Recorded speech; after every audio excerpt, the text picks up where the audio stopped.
First time DUI, you're scared. You believe you're guilty. Should you plead guilty and get it over with so you can move on with your life?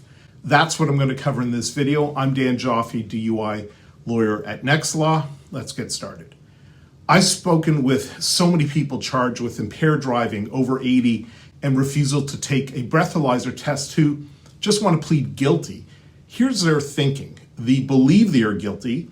They believe the court will be able to prove they are guilty. So what's the point of prolonging the inevitable? Why waste money on a lawyer? Why waste time and go through so much stress when the outcome is already a given? And my answer is always the same. You don't know that the Crown lawyers can prove you are guilty of a DUI.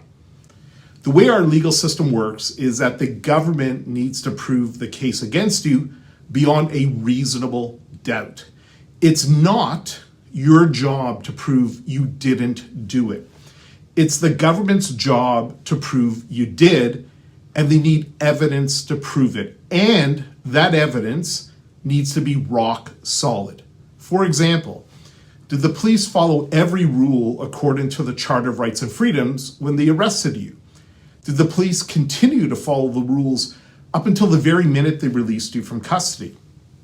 Was the intoxilizer machine properly tested and calibrated before you gave your breath samples? Did the technician conducting the breath test follow every rule? I could go on and on. The reality is people make mistakes. If a mistake was made in your case, no matter how small, then it's possible the Crown cannot prove the DUI case against you beyond a reasonable doubt. That means you will not end up with a DUI conviction, and that is a big deal because a DUI conviction can have lifelong consequences. So what I tell clients is this: take your time to make an informed decision. Wait until you get all the evidence from the Crown.